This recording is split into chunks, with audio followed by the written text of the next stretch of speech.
Hi friends, welcome back. तो देखते हैं आईआईटी मुंबई से पढ़ाई, 1.68 करोड़ की नौकरी, बाबा ने सबको चौंकाया, महाकुंभ 2025 आईआईटी बाबा।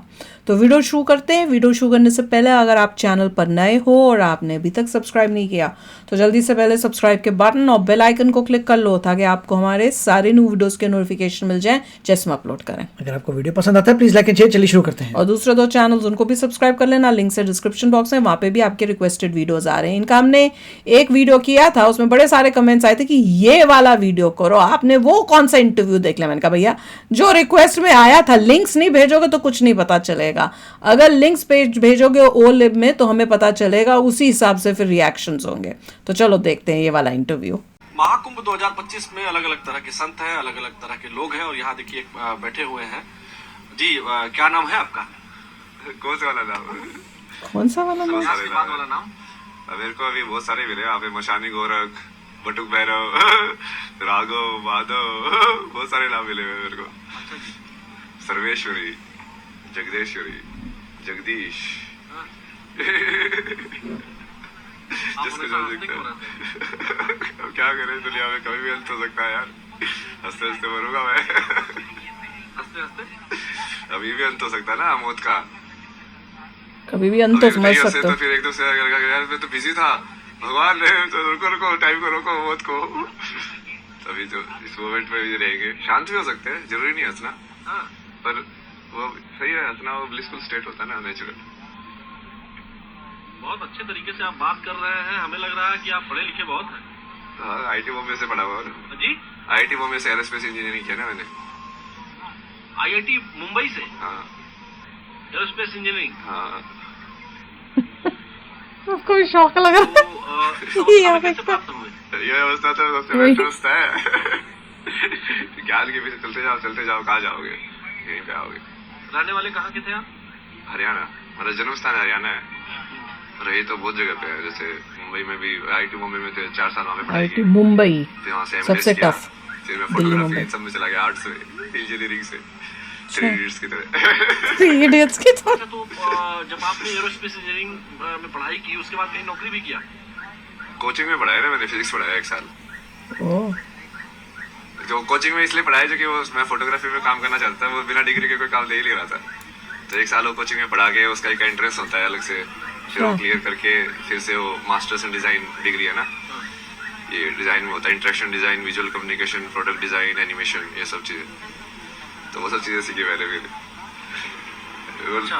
वो ऐसे हुआ ना, तो जिंदगी का मतलब ढूंढते जाओगे।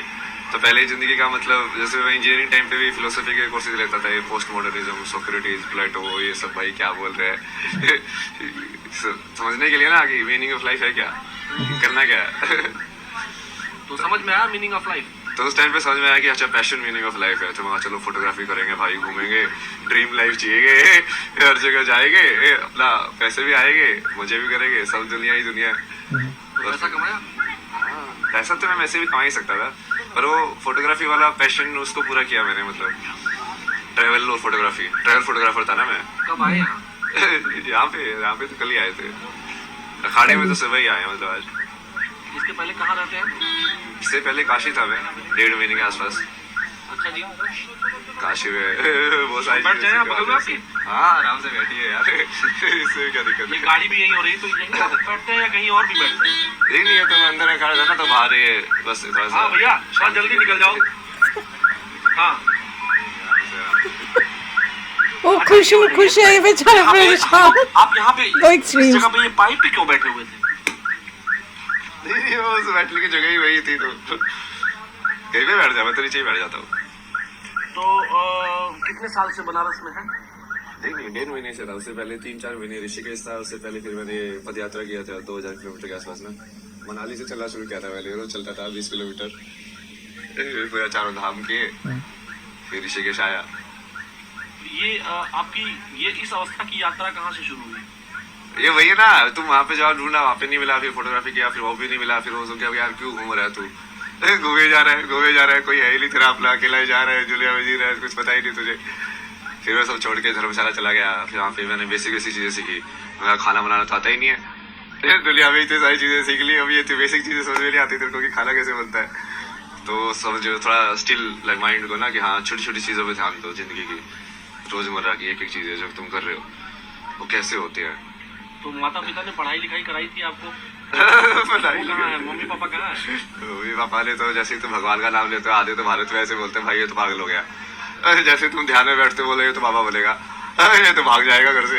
यार बाबा बाबा नहीं बनना भाई, मैं तो अब ये चीज समझ में आई कि हाँ असली ज्ञान तो यही है, अब मन को समझना है, मेंटल हेल्थ या कोई और चीज को तुमको ठीक करना है तो ये करके करोगे।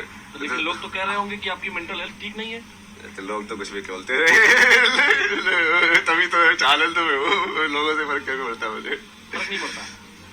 महादेव सब करते हैं, महादेव शिवा। तो भगवान शिव को तो कभी कभी गुस्सा भी आ जाता है। मुझे तो बहुत आता है थप्पड़ मार जाता है एक को। कोई पूछते नहीं है कि इतने बड़े बड़े नाखून कर लिए हैं, बड़े बड़े बाल कर लिए हैं? पूछते रहते लोग। क्या जवाब देते हैं उनको? सबको अलग अलग जवाब देता हूँ मैं। अच्छा, जो स्कूल कॉलेज में गए होंगे तो कुछ पर्सनल नाम तो होगा स्कूल कॉलेज वाला, है ना? अभय सिंह। अभय सिंह। लेकिन अभय सिंह मॉडर्न लड़का, इंजीनियरिंग की पढ़ाई किया, आईआईटी मुंबई, आईआईटी में लोगों का एडमिशन नहीं होता। वही तो आपका एडमिशन हुआ, पास किया आपने, एरोस्पेस इंजीनियरिंग में थे आप, और अब ये बड़े बड़े नाखून, कंठी, माला। और नहीं नहीं, ये तो वही तो कर रहा हूँ मैं। आप देखो ना, अभी वो सारे ज्ञान को एक साथ कर रहा हूँ ना, अभी जो जितना भी अटेन किया है। अब जब आप मान लो ग्राफिक डिजाइन सीखोगे, फॉर्म्स आप कैसे बनाते हो, फॉर्म्स विजुअल फॉर्म्स कैसे बनती है ना, तो सबसे पहले तो आपको जो बेसिक फॉर्म्स जो है ना वो सर्कल है। अब तुम चालू करते जाओ, सर्कल मतलब एक्चुअली में वो सर्कल नहीं है, पॉइंट है बेसिक फॉर्म। अब पॉइंट से तुमने उसको घुमाया विजुअल के अंदर ना, उसको मोड़ा तो क्या बना, या तो सीधा घुमाया तो लाइन बनेगी, नहीं तो वो कर्व बनेगा, है ना? हाँ, अब उसके तुम जोड़ के उस कर्व के अंदर क्या हो गया, 2 पॉइंट हो गया, अब 1 से 2 हो गया, 1 पॉइंट था से 2 पॉइंट हो गया। क्या बोल रहा है? अब ये कितनी लाइन जोड़ के तुम पहले एक क्लोज्ड फॉर्म बना सकते हो? 3 ये आपने ये जो 3 पॉइंट से क्लोज्ड बनेगी। ये तो 3 का है ना, ये 3 के कॉम्बिनेशन में तुम बेसिकली परम्यूटेशन और कॉम्बिनेशन कितने कर सकते हो, जैसे 1 2 3 है तो उसमें कैसे कैसे कनेक्ट कर सकते हो। ये मैथमेटिक्स है ना, ये आई एम ओ 0 शून्य, आई एम 0 इन संख्या, संख्या। व्हाई यू आर 0 इन संख्या? शून्य ना, वही तो है चेतना मतलब। अच्छा, शून्य चेतना है। हाँ, जैसे संख्या जो है ना कि तुम 1 हो कि 2 हो कि 3 हो, यदि तुम्हारी चेतना 1 है तो तुम शून्य हो। यदि मैं मान लो जैसे मैं अभी 3 चीजें होती है कि आदमी अपने आप में बड़बड़ाता है, अपने आप में बड़बड़ा रहा, या तो वो अपने आप से बात कर रहा है या उसको ये मान लो कि प्रकृति से बात कर रहा है सीधा। मैं उस प्रकृति की एक फॉर्म से बात नहीं कर रहा, मतलब ये हवा से भी बात कर सकता हूँ मैं, क्योंकि मैं हवा को भी जिंदा मानता हूँ, समझे आप? तो अब वो जब आप वैसे समझने लग जाओगे तो आपको तीनों विचार एक हो जाएंगे, जो आप अपने आप से बात करते हो, जो आप प्रकृति से बात करते हो, और जो आप प्रकृति के किसी एक हिस्से से बात करते हो, जैसे आपसे बात कर रहे हैं अभी। अच्छा, मान लीजिए मैं भी एक प्रकृति का हिस्सा हूँ, और इस नाते वही। अगर मैं आपसे पूछूं कि इस समय हवा में क्या है, प्रकृति आपसे क्या कह रही है? यही कह रही है मजे कर, मजे कह रहे करो। मजे करो। महादेव चलता ये क्या है, ये क्या बनाया है आपने? ये तो पंचकोश है ना, ये अच्छा जी, ये 1 2 3 4 5 5 जो बॉडी होते हैं ना आपके, पंचकोश बोलते हैं उसको, 5 शीथ जो बोलते हैं। इसमें क्या आपने है? लिखा है, क्या क्या है इसका? दिखाओ। describe करिए इसको। अरे इसका भी डिराइव करे। तो अभी जैसे मैं अभी जिसमें हूँ ना, आप उसको बोल सकते हैं कि मैं आनंदमय कोश में हूँ। आनंदमय कोश में मतलब कि अब मेरे को फर्क नहीं पड़ता है, जो शब्द निकल रहे हैं, बिल्कुल बिल्कुल तुम फ्री फ्लो स्टेट जिसको बोल सकते हो, लाइक हाँ जैसा मैं हूँ वैसा हूँ, मैं बीड़ी भी पी सकता हूँ, कोई नहीं है भाई, ऐसा ही हूँ मैं। तुम पागल समझो समझो, नहीं समझो मत क्या है समझो। हाथ में? बीड़ी। समझे? दूसरी स्टेज क्या है? अब ये अंदर से चालू कर रहे हैं हम ना, तब उसके बाद विज्ञान में कोश आता है। विज्ञान में कोश मतलब कि जहाँ से बुद्धि का जनक होता है, महत्व का। तो यहाँ पे इस डायग्राम में इसलिए समझाता ना मैं, सबसे पहले डिफरेंशिएशन जिसको बोलते हैं ना, कि हम किसी चीज को 2 बता पा रहे हैं। जैसे विजुअली किसी चीज को 2 कलर से बताओगे, मान लो यदि लाइट नहीं होगी, पूरा अंधेरा होगा, तो आप 2 बता पाओगे? नहीं बता पाओगे, है ना? तो उसके लिए बीच में एक लाइट चाहिए और डार्क पार्ट चाहिए, मतलब लाइट और डार्क का कॉन्ट्रास्ट चाहिए। तभी तो 2 से चलेगा ना वो आगे। तो अब ये डिफरेंशिएशन ये जो होता है ये बुद्धि करती है। जैसे 2 साउंड अलग अलग है, ये कैसे पता चलता है? आ ऊ, ये बुद्धि ने कहीं ना कहीं 2 सैंपल को लिया उसको कंपेयर किया, कहना चाहिए ये ऐसा है, ये ऐसा है, ये अलग है, ये अलग है, और उसको अलग अलग कर दिया, डिफरेंशिएट कर दिया, है ना, उसकी आवृत्ति के अनुसार। आवृत्ति के अनुसार। तो ये बनता है विज्ञानमय कोश जी। वहां से बुद्धि चालू होती है, डिफरेंशिएशन चालू हो जाता है। आनंदमय कोश, विज्ञानमय कोश, हाँ, और तीसरा फिर ये मनोमय कोश। कौन क्या सा होता है? इसमें जैसे जो आवृत्ति आपने बनी वो आवृत्ति आप स्टोर करके रखते हो है? मेमोरी में। मेमोरी में। एक बार आवृत्ति मतलब एक बार आपने जैसे आप आए होगे तो हम हमेशा सारी चीजें नहीं देखते ना, जैसे आपने मेरे को ही उसमें देखा, सो जाता है। क्योंकि आप पत्रकार हो, आप वो चीज ढूंढ रहे हो कि हाँ अब मुझे यहाँ से कैसे मिलेगा, हाँ। तो वो जब मैं आपको बताऊं, मैं आपको एक ही बार जैसे देखा, ये लोग आगे बढ़ते हुए जा रहे थे, मैंने आपको जैसे ही देखा मैं एकदम से टक हो गया। मैंने आपको आंखों में आंखें आपने मिलाई हमसे, यहाँ पे जब मैं यहाँ था, जब मैं यहाँ खड़ा था, तो मैं जब जा रहा था तो मेरी आंखें और आपकी आंखें बिल्कुल सेम पॉइंट पे मिली। फिर मैंने इनको बुलाया, अपने वीडियो जर्नलिस्ट हमारे हरीश शर्मा जी हैं, मैंने बुलाया इनको जोर से। हाँ, तो हम जहाँ थे मनोमय कोश, इसका मतलब क्या है? आवृत्ति को मैंने सेव कर लिया। आवृत्ति का सेव होना जी। एक इंप्रेशन के बाद दूसरा इंप्रेशन आना, मतलब कि जैसे एक बार एक नदी एक जगह से गई, पानी गया, एक इंप्रेशन पड़ा ना, अब फिर से जाएगी, एक और इंप्रेशन पड़ा, तो वो जो इंप्रेशन पड़ रहे हैं आपके अंदर, जो आप देख रहे हो, और जैसे आप डिफरेंशिएट करके उसको कन्वर्ट कर रहे हो फॉर्म्स में, वृत्तिज में, जो वृत्ति की जगह वो तो ये मनोमय कोश हो, ये मनोमय कोश है, जिसको माइंड भी बोल सकते हैं। मन बुद्धि चित्त अहंकार वाले जो चार जो एलिमेंट है ना, ये बुद्धि वाले को आप विज्ञान में डाल दो, तो बुद्धि थोड़ा सिर्फ डिफरेंशिएशन बुद्धि है। सिर्फ डिफरेंशिएशन में तुम जरूरी नहीं है कि तुम उसको डिस्क्रिमिनेट भी करो, बट मनोमय कोश में तुम डिस्क्रिमिनेट भी करते हो कि दो होना जरूरी नहीं है कि मैं 2 और 3 में ये बोलूं कि 3 बड़ा है 2 से। हाँ ठीक है, ये 2 है, ये 3 है मतलब वो ऐसे ही है, डिफरेंशिएशन और डिस्क्रिमिनेशन। अच्छा, उसके बाद फोर्थ स्टेज क्या है? इसके बाद ये बाद में आया ना, ये प्राणमय कोश आया और अन्नमय कोश आया।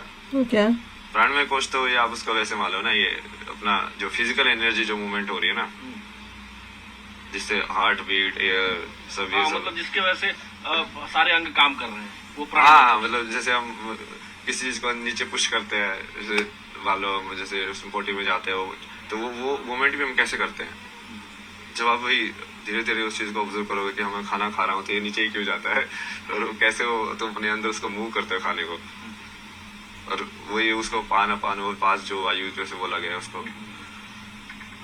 उसके बाद फिर लास्ट में ये अन्नमय कोश, मतलब खाने का डब्बा।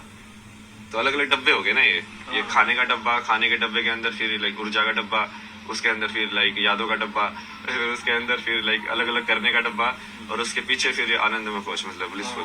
डब्बे में डब्बा और डब्बे में दुनिया। हाँ, ऐसे यही है, डब्बे के अंदर डब्बा है। भाई सच बताऊं, कई बारी लग रहा था कि शायद नशे में है या दिमाग जो है वो इम्बैलेंस्ड है, पर जब कई बार वो बातें जो कर रहा है तो ऐसे लग रहा था कि नहीं भाई, यहाँ तो ये फिर कई एक बारी लगे कि शायद दुनिया में इतना मतलब कुछ प्रॉब्लम्स आई हैं या खुशी नहीं मिली, दुख मिले हैं जिसकी वजह से उस ये हालत हुई।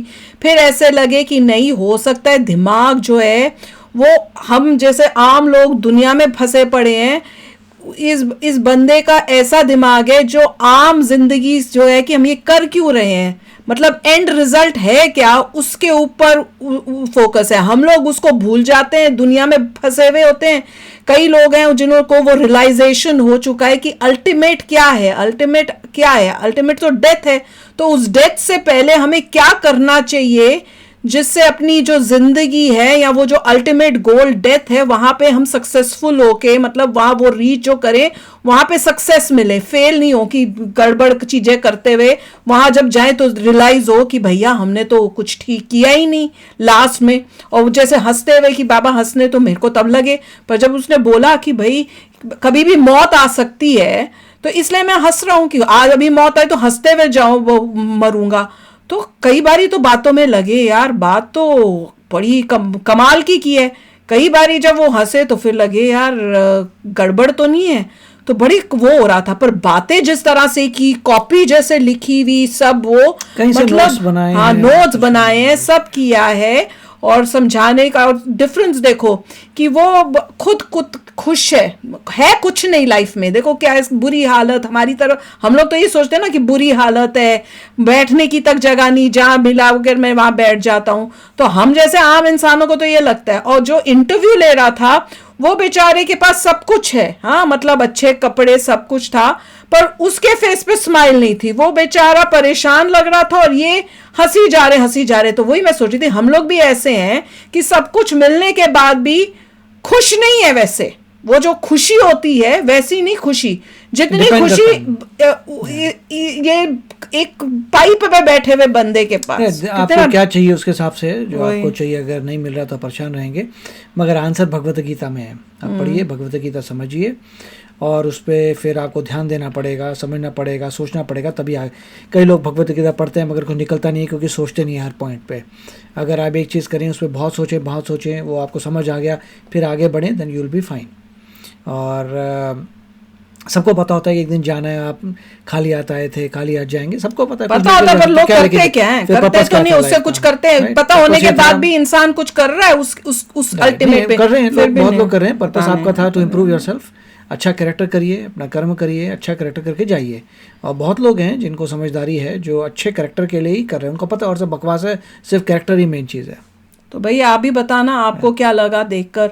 तो मैं तो कई बार इधर कभी इधर, मैं तो देख सुन के बातें जब सुन रही थी मैं कहती बातों में तो मगर एक चीज़ है, भगवत गीता में लिखा है हर चीज़ बैलेंस में होनी चाहिए। अगर आप बैलेंस में नहीं होंगे तो आप अचीव नहीं कर पाएंगे। अगर आप बहुत ज़्यादा सोते हैं तो भी घपला है, कम सोते तो भी घपला है, ज़्यादा खाते तो भी घपला है, कम खाते तो भी घपला है। तो बहुत आसान, बहुत ही अच्छी तरीके से भगवत गीता ने सब बातें कवर की हैं। ये एक्सट्रीम से काम नहीं चलता, you will have to be in balance. अभी यहाँ पे एक्सट्रीम है, एक्सट्रीम से नहीं होता, you have to have balance. अगर बैलेंस होगा तभी आप जो है एक्चुअल चीज़ पे फोकस कर पाएंगे। मान लीजिए कोई इंसान बहुत भूखा है तो उसे भूख की आदत रहेगी, भूखो तो भगवान को क्या सोचोगे, राइट? आप भूखे हो तो 24 घंटे भूख के आ रही है तो आप सोच नहीं सकते। इसके लिए अगर बैलेंस में हो देन आराम से सोच पाओगे, तो यही सही रास्ता है। पर हर एक इंसान का अपना पर्सपेक्टिव है। भगवत गीता जो पढ़ेगा वो ज़्यादा नॉलेजेबल होगा, उसको डेथ से डर नहीं लगेगा। तो चलो यार, आप भी शेयर करना अपने थॉट्स। चलते हैं, मिलेंगे नेक्स्ट वीडियो में बहुत ही जल्द। Till then take care and bye bye. तो अगर आप मेरे इस चैनल पे नए हो तो जल्दी से सब्सक्राइब के बटन को हिट करो और बेल आइकन को क्लिक करो, ताकि आपको मेरा जब नया वीडियो मैं लगाऊं आपको उसके बारे में जल्दी से पता चल जाए।